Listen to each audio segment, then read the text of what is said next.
ঘটনাগুলো ঘটেছে এর দায় সরকার এড়াতে পারেন না। এই জন্যে যে সরকারের বিভিন্ন যে প্রতিষ্ঠানগুলো আছে, বিভিন্ন যে বাহিনীগুলো আছে, তাদের সামনেই এই ঘটনাগুলো একের পর এক ঘটেছে, যেটা আমরা মনে করি দেশের সার্বিকভাবে দেশের যে আইন শৃঙ্খলা পরিস্থিতি, স্থিতিশীলতা তাকে যথেষ্টভাবে বিপন্ন করেছে এবং ফ্যাসিবাদকে সুযোগ করে দিয়েছে তাদের এই সম্পর্কে একটু কথা বলার।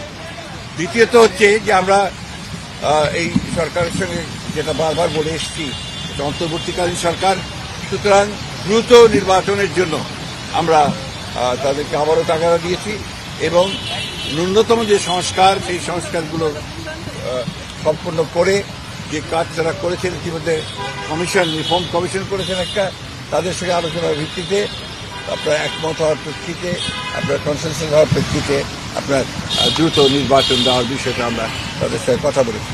আমরা প্রশাসনে যে সমস্ত ব্যক্তি এখনও যারা দোষর ছিলেন ফ্যাসিবাদের এবং যারা ক্ষতিগ্রস্ত করেছেন বাংলাদেশকে সামগ্রিকভাবে, তাদেরকে আইনের আওতায় আনার জন্য এবং একই সঙ্গে তাদেরকে প্রশাসন থেকে সরিয়ে দেওয়ার কথা আমরা বলেছি।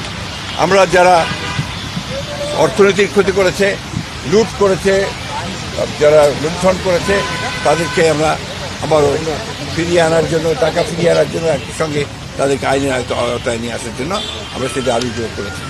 আমরা একই সঙ্গে যে কথাগুলো বলেছি তা হচ্ছে যে বিগত 15 বছর 16 বছরে যে মিথ্যা মামলা দিয়ে রাজনৈতিক নেতা কর্মীদেরকে যে হয়রানি করা হয়েছে, সেই মামলাগুলো প্রত্যাহার করার ব্যাপারে আমরা নীতিগত সিদ্ধান্ত কথা বলেছি। তারা একমত হয়েছেন, তারাও আপনাদের সামনে কথা বলবেন, এই বিষয়গুলো তারা একমত হয়েছেন।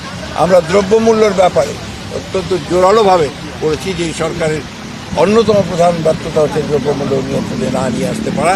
সেটা তারা বলেছেন যে তারা এগুলো কাজ করছেন, এই কাজগুলো তারা দ্রুত সরকার চেষ্টা করবে।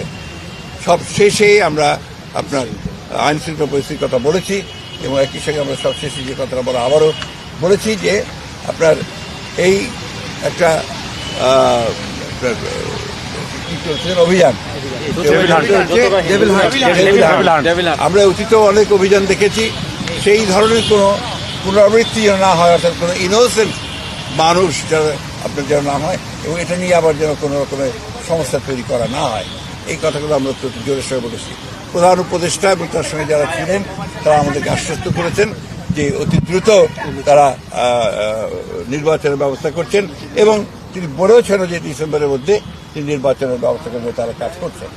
আমরা আশা করব যে জনগণের আশা যেটা আছে, প্রত্যাশা আছে, যত দ্রুত এবং একটা রোড ম্যাপ ঘোষণা করবেন তিনি, সেটার মধ্যে দিয়ে আমরা ডিসেম্বরের মধ্যেই নির্বাচন সম্পন্ন হবে বলে আমরা প্রত্যাশা করছি, জনগণও প্রত্যাশা করছে। এবং সেই সঙ্গেই আমরা যেটা বিশ্বাস করি যে গণতান্ত্রিক সরকারের যে আপনার ট্রানজিশন হবে গণতান্ত্রিক ব্যবস্থায়, সেটা অনেক সহজ হয়ে যাবে যদি আপনার একটি নির্বাচন অনুষ্ঠিত হয়। আমি আপনাদেরকে এটা দিয়ে যাবো। স্যার, একটা ছোট্ট একটা প্রশ্ন, সেটা হচ্ছে যে উপদেষ্টা আজকে একজন উপদেষ্টা বলেছেন যে জাতীয় নির্বাচনের আগে স্থানীয় নির্বাচনের বিষয়ে নীতিগত সিদ্ধান্ত তারা নিয়েছেন, আলাপ আলোচনা করে পরবর্তী আমরা স্থানীয় সরকারের ব্যাপারে কোনো মতেই একমত হব না। আমরা খুব পরিষ্কার করে আগেও বলেছি, এখনো বলছি যে জাতীয় সরকারের আগে কোনো নির্বাচন হবে না। কবে নাগাদ রোড ম্যাপের ঘোষণা দিবেন এটা ওনারা ঠিক করবেন, তবে ওনারা সম্ভব 15 তারিখের মধ্যেই ওনারা কিছু একটা বলতে যাবেন। ধন্যবাদ।